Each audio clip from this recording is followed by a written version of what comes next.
The Wonder Book of Bible Stories by Logan Marshall. The Story of Joseph, Part 2. When Joseph was made ruler over the land of Egypt, he did just as he had always done. It was not Joseph's way to sit down, to rest and enjoy himself, and make others wait on him. He found his work at once and began to do it faithfully and thoroughly. He went out over all the land of Egypt and saw how rich and abundant were the fields of grain, giving much more than the people could use for their needs. He told the people not to waste it, but to save it for the coming time of need. And he called upon the people to give him for the king 1 bushel of grain out of every 5, to be stored up. The people brought their grain, after taking for themselves as much as they needed, and Joseph stored it up in great storehouses in the cities, so much at last that no one could keep account of it. The king of Egypt gave a wife to Joseph from the noble young women of his kingdom. Her name was Asenath. And to Joseph and his wife God gave 2 sons. The oldest son he named Manasseh, a word which means making to forget. For, said Joseph, God has made me to forget all my troubles and my toil as a slave. The second son he named Ephraim, a word that means fruitful. Because, said Joseph, God has not only made the land fruitful, but he has made me fruitful in the land of my troubles. The 7 years of plenty soon passed by, and then came the years of need. In all the lands around people were hungry, and there was no food for them to eat. But in the land of Egypt everybody had enough. Most of the people soon used up the grain that they had saved. Many had saved none at all, and they cried to the king to help them. "Go to Joseph," said King Pharaoh, "and do whatever he tells you to do." Then the people came to Joseph, and Joseph opened the storehouses, and sold to the people all the grain that they wished to buy. And not only the people of Egypt came to buy grain, but people of all the lands around as well, for there was great need and famine everywhere. And the need was as great in the land of Canaan, where Jacob lived, as in other lands. Jacob was rich in flocks and cattle, and gold and silver, but his fields gave no grain, and there was danger that his family and his people would starve. And Jacob, who is now called Israel also, heard that there was food in Egypt, and he said to his sons, "Why do you look at each other asking what to do to find food? I have been told that there is grain in Egypt. Go down to that land and take money with you and bring grain, so that we may have bread and may live." Then the 10 older brothers of Joseph went down to the land of Egypt. They rode upon asses, for horses were not much used in those times, and they brought money with them. But Jacob would not let Benjamin, Joseph's younger brother, go with them, for he was all the more dear to his father now that Joseph was no longer with him, and Jacob feared that harm might come to him. Then Joseph's brothers came to Joseph to buy food. They did not know him, grown up to be a man, dressed as a prince, and seated on a throne. Joseph was now nearly 40 years old, and it had been almost 23 years since they had sold him. But Joseph knew them all as soon as he saw them. He wished to be sharp and stern with them, not because he hated them, but because he wished to see what their spirit was, and whether they were as selfish and cruel and wicked as they had been in other days. They came before him and bowed, with their faces to the ground. Then, no doubt, Joseph thought of the dream that had come to him while he was a boy, of his brothers' sheaves bending down around his sheaf.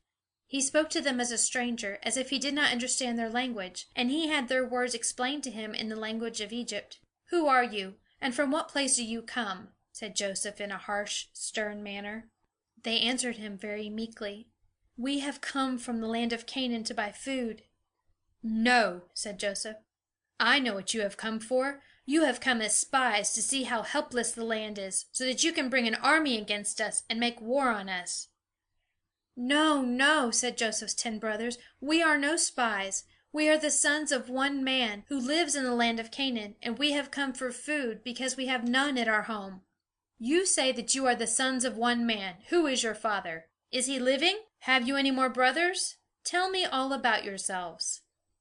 And they said, "Our father is an old man in Canaan. We did have a younger brother, but he was lost. And we have one brother still, who is the youngest of all, but his father could not spare him to come with us." "No," said Joseph. "You are not good, honest men. You are spies.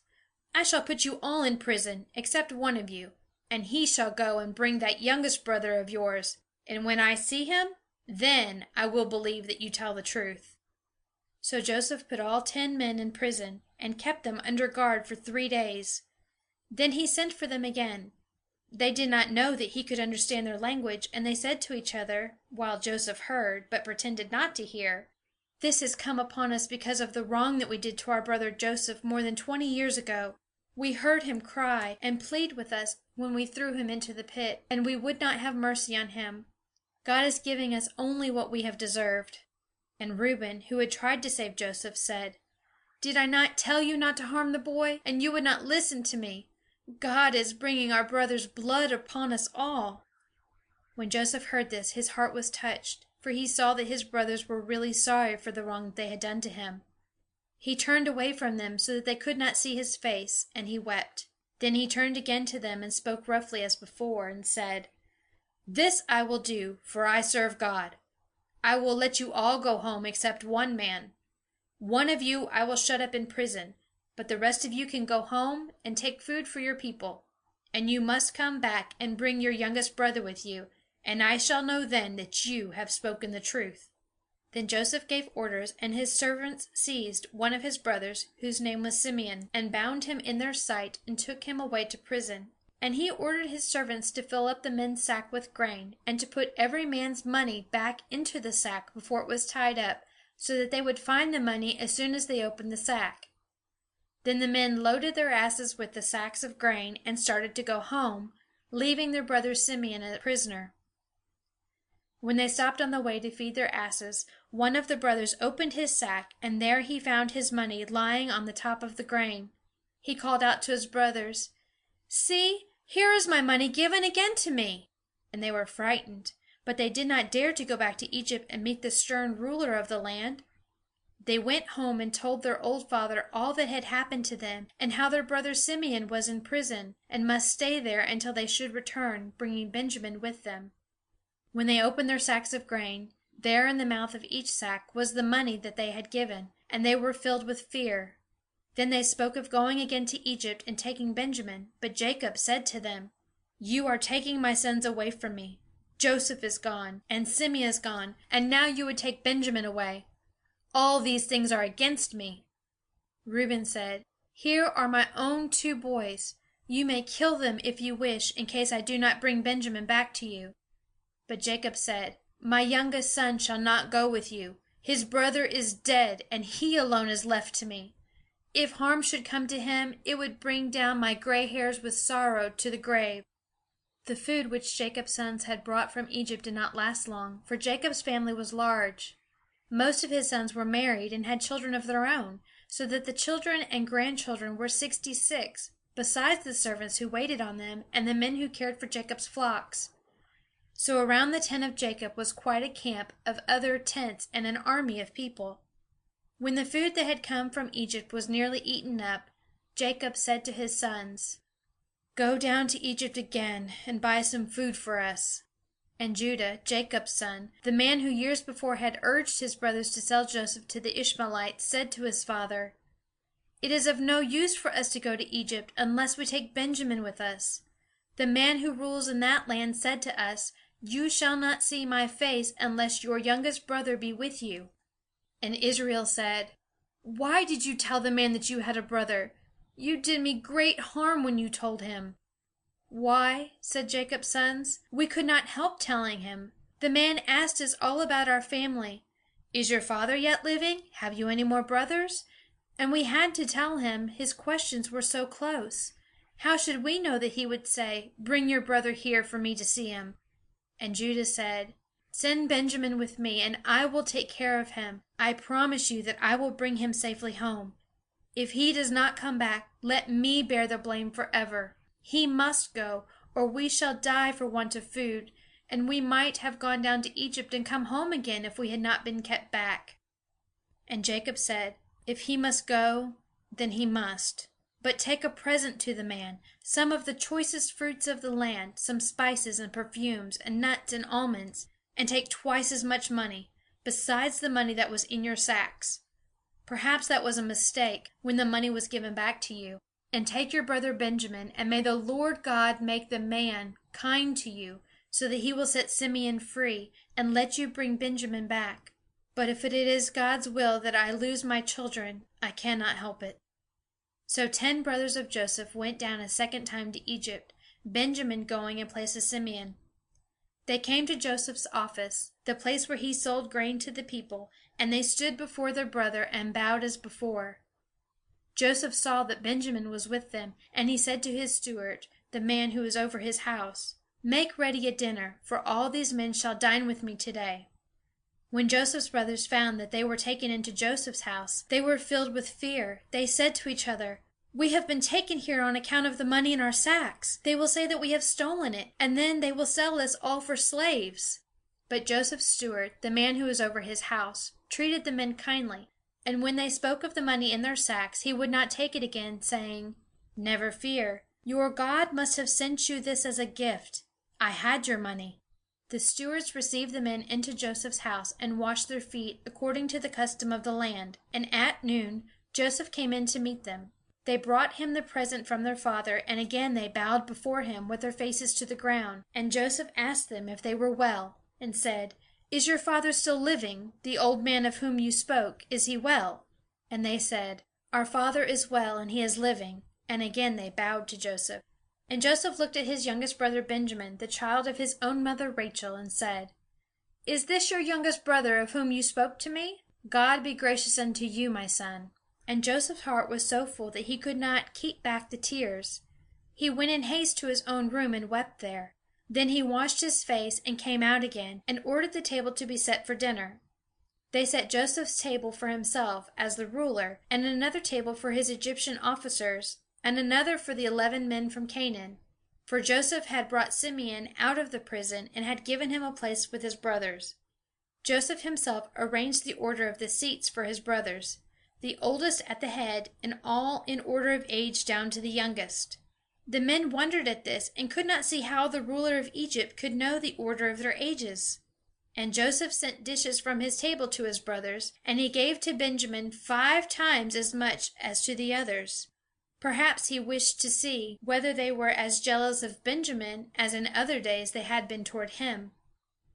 After dinner Joseph said to his steward, "Fill the men's sacks with grains, as much as they can carry, and put each man's money in his sack, and put my silver cup in the sack of the youngest, with his money."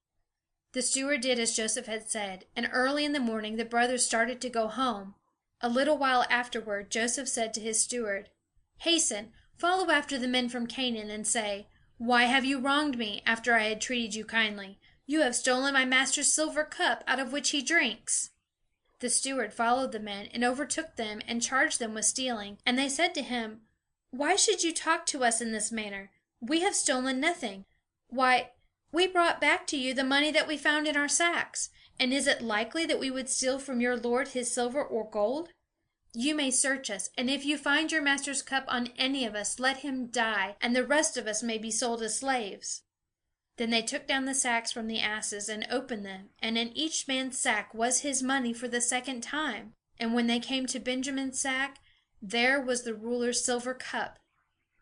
Then, in greatest sorrow, they tied up their bags again, and laid them on the asses, and came back to Joseph's palace.